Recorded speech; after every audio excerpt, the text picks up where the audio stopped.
আসসালামু আলাইকুম, সবাইকে TNT লেসনে স্বাগত। আজকে আমরা কথা বলবো ম্যাটল্যাব নিয়ে। আজকে আমরা যেটা দেখব সেটা হচ্ছে কিভাবে ম্যাটল্যাবে একটা ম্যাট্রিক্স অথবা ভেক্টর ক্রিয়েট করা যায়। তো ধরলাম আমাকে একটা ম্যাট্রিক্স দিয়ে দিয়েছে, এই দুইটা ম্যাট্রিক্স, একটা রো ম্যাট্রিক্স, একটা কলাম ম্যাট্রিক্স। দুইটা আমাকে ইনপুট দিতে হবে ম্যাটল্যাবে। তো প্রথমটা যদি করতে চাই, আমরা একটা রো ম্যাট্রিক্স যদি ইনপুট করতে চাই ম্যাটল্যাবে, তো নিয়মটা হচ্ছে ফার্স্টে একটা ভ্যারিয়েবল ধরে নিতে হবে, বললাম a equals to third bracket, then জিনিসটা যদি রো ম্যাট্রিক্স হয় তাহলে 2 5 7। তো আমি লিখব 2 স্পেস অথবা কমা, যে কোনোটা দিতে পারে, আমি স্পেস দিচ্ছি, 2 5 7 থার্ড ব্র্যাকেট ক্লোজ, ডান। রো ম্যাট্রিক্স ক্রিয়েট হয়ে গেল। যদি কলাম ম্যাট্রিক্স করতে চাই এটা 2 1 4, তাহলে আমি যেটা করব ইকুয়ালস টু থার্ড ব্র্যাকেট শুরু 2 সেমিকলন 1 সেমিকলন 4 থার্ড ব্র্যাকেট শেষ, বাস কলাম ম্যাট্রিক্স হয়ে গেল। এখন যদি এমন কিছু বের করতে বলে যে রো 2 ইনটু 4 ম্যাট্রিক্স, রো 2টা কলাম 4টা, এটাও সম্ভব। এটা কিভাবে? ফার্স্টে আমরা রো গুলো ইনপুট করব, দেন সেকেন্ড রো ইনপুট করব। তো এই ম্যাট্রিক্সকে সি দিয়ে ডিনোট করতেছি, সি ইকুয়ালস টু, যদি ফার্স্ট রোতে কি ছিল 1 2 3, থার্ড ব্র্যাকেট শুরু 1 2 3 4, দেন যেহেতু আমরা পরের রোতে যাচ্ছি এজন্য সেমিকলন দিব, দেন পরের রোটা দেখব 5 6 7 5 6 7 8 ক্রিয়েট হয়ে গেল। তো এই ধরনের ভেক্টর অথবা ম্যাট্রিক্স তৈরি করার আরো কয়েকটা উপায় আছে, আরো দুইটা উপায় আছে।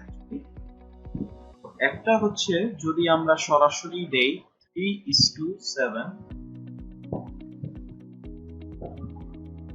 তাহলে এই যে একটা ম্যাট্রিক্স তৈরি হয়ে গেল 3 থেকে 7 পর্যন্ত, আর এদের মধ্যকার ডিফারেন্স হচ্ছে 1।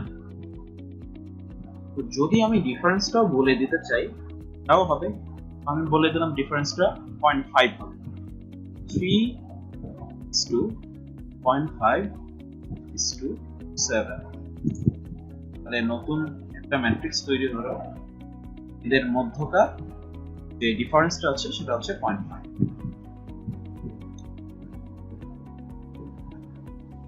তো এখন আরো একটা নিয়ম আছে যেটাকে বলে লিন স্পেস। লিন স্পেসের জিনিসটা বলি আমি, সেটা হচ্ছে বললাম আমাকে বললো যে 4 থেকে 5 এর মধ্যে এই সংখ্যা দুইটার মধ্যকার 5 ভাগে ভাগ করবা, 4, 5, এদেরকে সুষমভাবে 5 ভাগে ভাগ করব, তাহলে এটা একটা ম্যাট্রিক্স তৈরি। যেহেতু 5 ভাগে ভাগ করতে বলছে, তার মানে ফার্স্ট সংখ্যাটা হচ্ছে 4, দেন 4.25, দেন 4.5, দেন 4.75, দেন 5, মানে 1 2 3 4 5। তার মানে এখানে এই 4টা হচ্ছে আমার ইনিশিয়াল ভ্যালু, আর এই 5টা হচ্ছে আমার ফাইনাল ভ্যালু, আর এই যে 5টা আছে এটা হচ্ছে এই দুইটা সংখ্যার কে আমি ঠিক কত ভাগে ভাগ করব মাঝখানে। তো এইভাবেও আমরা ভেক্টর অথবা ম্যাট্রিক্স তৈরি করতে পারি। তো ম্যাটল্যাবে কিছু জিনিস আছে, ছোট ছোট অনেক কিছুই আছে, সব যদি আমি কম্পিউটারে করে দেখাই যে তাহলে হয়তো সময় অনেক বেশি চলে যাবে। তো আমি চাচ্ছি যে এই ছোট ছোট জিনিসগুলো আমি ছবি আকারে যদি দেখাইতে পারি তাহলে সেটা ভালো হবে এবং তাড়াতাড়ি হবে। তো ফার্স্টে যদি দেখি যে বললাম একটা ম্যাট্রিক্স আমি ডিফাইন করলাম, যেখানে 3:3 ম্যাট্রিক্স। তো এখন যদি আমাকে বললো যে এই 3 ভ্যালুটা আমাকে বের করে দেখাই, তাহলে আমি যেটা করব সেটা হচ্ছে এই যে এই কমান্ডটা ইউজ করতে হবে। ফার্স্টে তো আমি এই ম্যাট্রিক্সটা ডিফাইন করব, দেন যদি এই ভ্যালুটা দেখতে হয় তাহলে আমি লিখব a bracket j comma k। আচ্ছা, তো এখানে j হবে হচ্ছে গিয়া এই 3 ভ্যালুটা কত নাম্বার রোতে আছে, যেহেতু এটা 1 নাম্বার রোতে আছে যেন এটা হবে 1, আর k হচ্ছে কলাম নাম্বার, তার মানে k আছে এই k ভ্যালুটা হবে 3, তার মানে 1 2 3, যেহেতু 3 নাম্বার কলাম আছে এই জন্য এটা হবে 3, তার মানে a13 যদি দেই তাহলে আমি 3 ভ্যালুটা পাবো। দেন যদি এন্টার দিই দেখা যাবে যে আমাকে 3 দেখাচ্ছে। দেন যদি 5 ভ্যালুটা বের করে দেখাতে হয় তাহলে আমি ইউজ করব 2, যেহেতু রো 2 কমা কলামও 2, তার মানে a2, 2, তাহলে আমাকে 5 ভ্যালুটা দেখাবে। এখন যদি আমাকে বলে, এটা যদি দেখি আমি যে রো 2 3 দেখাও এবং কলাম 1 2 দেখাও, তার মানে রো 2 3 মানে এই রো 2 এই রো 3, কলাম হচ্ছে কি 1 2, তখন এদের মধ্যে কমন গুলা কি অ্যাকচুয়ালি এইটুকু, মানে 4 5 7 8। তাহলে এতটুকু যদি আমাকে দেখাইতে বলে কোথাও কোশ্চেনে, তাহলে যেটা করব সেটা হচ্ছে 2:3, তার মানে ফার্স্টে হবে রোটা, মানে 2:3, তার মানে 2 থেকে 3 পর্যন্ত রো দেখাবে। দেন 1:2, তার মানে কলাম 1 থেকে 2 পর্যন্ত দেখাবে। যেহেতু কমন স্পেস হচ্ছে আমার এতটুকু, তার মানে আমার অ্যানসারটা অ্যাকচুয়ালি 4 5 7 8 এটা একটা ম্যাট্রিক্স আকারেই দেখাবে অ্যানসার। এখন যদি আমাকে বলে রো 1 আর 3 এর সবকিছু দেখো, বাট 2 দেখতে যাচ্ছে না, আমি 1 আছে, তাহলে আমি যেটা করবো সেটাকে ফার্স্ট ব্র্যাকেট, দেন থার্ড ব্র্যাকেট, দেন 1 3, তার মানে শুধু 1 রো দেখাবে, দেন শুধু রো 3 দেখাবে, রো 2 দেখাবে না, দেন কমা, দেন সেমিকলন। তো এই সেমিকলন মানে হচ্ছে গিয়ে আমি কলামের কিছু দেখতে যাচ্ছি না, শুধু রো নিয়ে কাজ করছি। এরকম যদি শুধু আমাকে কলাম নিয়ে কাজ করতে বলতো তাহলে আমরা এই অপোস্ট্রোফি সামনে দিতাম, সরি সেমিকলনটা সামনে দিতাম, এই ভ্যালুটা পরে দিতাম, তাহলে কি করতো শুধু 1 কলাম দিতো 3 কলাম দেখাইতো। দেন যদি আমাকে বলে শুধু ফার্স্ট কলাম দেখো, তাহলে যেটা করব যে সেমিকলন, মানে রো এর কিছুই চাইনি, ফার্স্ট কলাম চাইছে কমা 1, দেন এই জিনিসটা যদি দেখি যে ধরলাম আমি একটা ম্যাট্রিক্স বলে দিছি, এটা হচ্ছে আমার সেই ম্যাট্রিক্সটা। এখন আমি এই ম্যাট্রিক্সটাকে একটু বড় করতে যাচ্ছি, তো সেটা কিভাবে করব যে এই ম্যাট্রিক্সটা যদি দেখি তাহলে কি হচ্ছে, এই ভ্যালুগুলা কিন্তু এইখানে আছে, দেন পরের এই ভ্যালুগুলা কি হচ্ছে কিছুই না, এই ভ্যালুকে 2 দিয়ে যদি গুণ করি তাহলে হবে এইটা,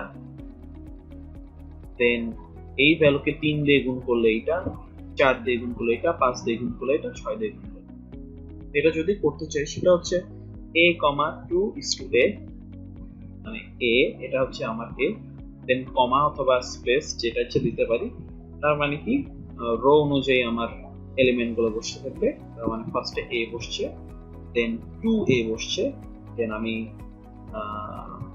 সেমিকলন দিছি, তার মানে পরেরটাই চলে গেছে, দেন কমা দিছি অথবা স্পেস দিছি, দেন পরেরটা চলে গেছে, দেন সেমিকলন দিছি, পরেরটা চলে গেছে, দেন কমা দিছি, দেন পরেরটা 6a চলে গেছে।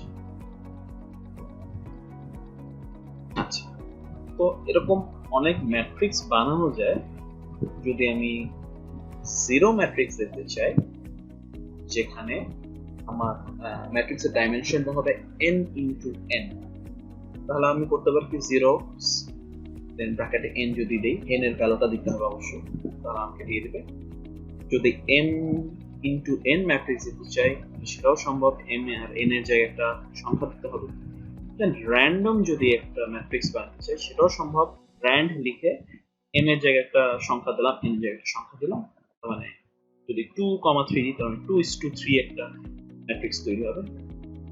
দেন আই এম কমা এন এটা হচ্ছে আইডেন্টি ম্যাট্রিক্স, তার মানে হচ্ছে যদি আমি 3,3 দিই তার মানে হচ্ছে কি আইডেন্টি ম্যাট্রিক্সটা কি হয়, ডায়াগোনাল অনুযায়ী শুধু 1 ভ্যালু থাকে, বাকিগুলো সব 0 থাকে। দেন শুধু যদি 1 ম্যাট্রিক্স দিতে চাই সব এলিমেন্ট গুলো 1 হবে একটা ম্যাট্রিক্সে, সেটাও সম্ভব। দেন m ইনটু n আকারেও সম্ভব। আচ্ছা, এখন এই দুইটা জিনিস ইম্পর্টেন্ট, সেটা হচ্ছে যদি একটা ম্যাট্রিক্সের সাইজ জানতে চাই, তার মানে ওটা রো কয়টা কলাম কয়টা সেটা জানতে পারবো। সেটা কিভাবে, সাইজ দিয়ে যদি আমি ওই ম্যাট্রিক্সটা লিখি তাহলে আমাকে অ্যান্সার দেবে, এভাবে অ্যান্সার দেয় যে অ্যান্সার আসে 1, 3। তার মানে প্রথম যে ভ্যালুটা দেখাবে সেটা হচ্ছে আমার রো, দেন পরে যেটা দেখাবে সেটা হচ্ছে আমার কলাম। দেন লেন্থ এ যদি দিই তার মানে হচ্ছে গিয়ে সবচেয়ে বেশি বড় কোনটা, রো আর কলামের মধ্যে সবচেয়ে যে ভ্যালুটা সবচেয়ে বেশি জাস্ট সেটাই আমাকে শো করবে, আর কিছু করবে। দেন পরে যদি যাই, যদি ডায়াগোনাল ম্যাট্রিক্স তৈরি করতে বলে আমাকে, ফার্স্টে আমরা কি করব, ডায়াগোনাল ভ্যালুগুলো লিখবো। বললাম আমার এটা হচ্ছে আমার ম্যাট্রিক্স তৈরি করতে হবে, তার মানে আমার ডায়াগোনাল এলিমেন্ট গুলো হচ্ছে -3, 4, 2 স্পেস দিয়ে দিয়ে লিখবো।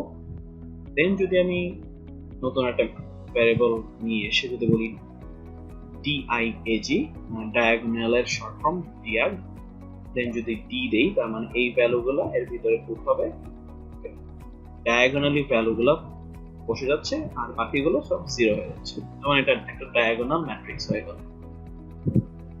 দেন যদি একটা স্পার্স ম্যাট্রিক্স তৈরি করতে চাই, তার মানে স্পার্স ম্যাট্রিক্সটা অ্যাকচুয়ালি কি, এটা একটা বড় ধরনের ম্যাট্রিক্স যেখানে ম্যাক্সিমাম ভ্যালু 0 বাট কিছু কিছু ভ্যালু 0 না, এরকম যদি ম্যাট্রিক্স ক্রিয়েট করতে বলে তো এটা যদি এমন হইতো যে 100 ইনটু 100 ম্যাট্রিক্স তাহলে জিনিসটা অনেক বড় হয়ে যেত, দেখতে আমাদের অনেক টাইম লাগতো। বাট স্পার্স ম্যাট্রিক্সের ফাংশন যদি ম্যাটল্যাবে ইউজ করি তাহলে খুব তাড়াতাড়ি আমরা এই ম্যাট্রিক্সটা রিফাইন করতে পারবো।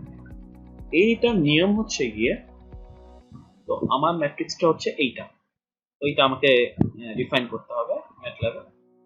সেটার জন্য কি করব, সেটা হচ্ছে ফার্স্টে আমি যেটা লিখবো সেটা হচ্ছে কলাম আই দিয়ে ডিনোট করলাম 1350, এটা হচ্ছে কোন রোতে আমার ভ্যালুগুলো আছে, এটা নন জিরো, তার মানে 0 না।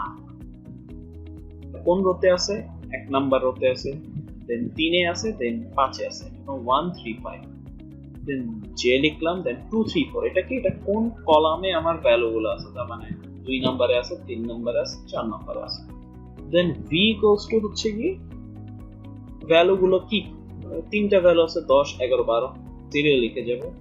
দেন যদি আমি একটা ভ্যারিয়েবল লিখে স্পার্স ইকুয়ালস টু ব্র্যাকেট দিয়ে আই জে ভি, ফার্স্টে বসবে রো, দেন কলাম, দেন ভ্যালুটা, তাহলে আমাকে অ্যাকচুয়ালি অ্যান্সারটা দেখাবে এরকম শর্ট ফর্মে। বাট এটা যদি আমি ফুল ফর্মে দেখতে চাই তাহলে আমি লিখবো t equals to full s, তাহলে আমাকে ফুল ফর্মে দেখাবে যে আমার ম্যাট্রিক্সটা দেখতে কিরকম। আচ্ছা, তো ম্যাট্রিক্সের কিছু অপারেশন আছে ম্যাটল্যাবে, যদি আমি ট্রান্সপোজ করতে চাই তাহলে আমি এটা ইউজ করব, যদি অ্যাডিশন করতে চাই সাবট্রাকশন করতে তাহলে প্লাস আর মাইনাস সাইন ইউজ করব, স্কেলার মাল্টিপ্লিকেশন করি তাহলে এখানে একটা যে কোনো একটা ভ্যালু আলফা স্কেলার দিতে হবে অবশ্যই, কোনো 5a এরকম লিখতে পারি। ম্যাট্রিক্স মাল্টিপ্লিকেশন করতে পারি, যেটা আমরা নরমাল শিখে আসছি ইন্টারমিডিয়েটে, ম্যাট্রিক্স মাল্টিপ্লিকেশন কিভাবে করা হয়।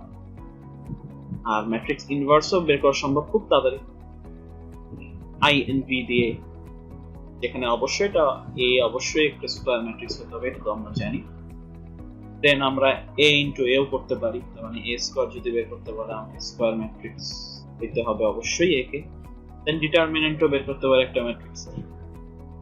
আচ্ছা, তো একটা ইম্পর্টেন্ট জিনিস সেটা হচ্ছে ম্যাট্রিক্স দুই ভাবে গুণ করা যায়। একটা নরমাল স্ট্যান্ডার্ড প্রসিডিউর, আর একটা হচ্ছে গিয়া এলিমেন্ট ওয়াইজ। ফার্স্টে আমরা মেইনলি যেটা করি সেটা হচ্ছে স্ট্যান্ডার্ড ম্যাট্রিক্স গুণ করি। তার মানে কি, এটা একটা ম্যাট্রিক্স, এটা একটা ম্যাট্রিক্স। তো নরমাল গুণ যেটা করি আমরা শিখে আসছি, সেটার জন্য কোনো সমস্যা নেই। নরমাল এ ইন্টু বি যদি দেই, বললাম এটাকে এ দিয়ে ডিফাইন করছি, এটা দিয়ে বি ডিফাইন করছি, এ ইন্টু বি দিলেই আমি নরমালি ম্যাট্রিক্স পেয়ে যাব। বাট যদি আমাকে এলিমেন্ট ওয়াইজ বলে, তার মানে এটার সাথে এটা গুণ, এটার সাথে এটা গুণ, এটার সাথে এটা গুণ, এরকম 2 এর সাথে 1 গুণ, 2 এর সাথে 2 গুণ, 2 এর সাথে 3 গুণ, এলিমেন্ট ওয়াইজ আর কি। তাহলে আমি একটা ডট ইউজ করব। এই যে দেখাচ্ছে যে ধরলাম গুণ করার সময় সেটা হচ্ছে এই যে এটা, যদি ইরর, যেহেতু ডাইমেনশন সেম নেই, অবশ্যই আমাদের ডাইমেনশন সেম হইতে হবে যেহেতু এলিমেন্ট ওয়াইজ করতেছি। ওকে, এখানে আমি একটা ডট ইউজ করছি ইন ইস টু দেয়ার আগে, তাহলে এটা এলিমেন্ট ওয়াইজ হবে। যদি না করতাম তাহলে কিন্তু নরমালি যে স্ট্যান্ডার্ড আমরা ম্যাট্রিক্স গুণ করি সেটাই হবে। তো আজকে এতটুকুই, সবাইকে ধন্যবাদ। তো আজকে এই পর্যন্তই, ধন্যবাদ সবাইকে।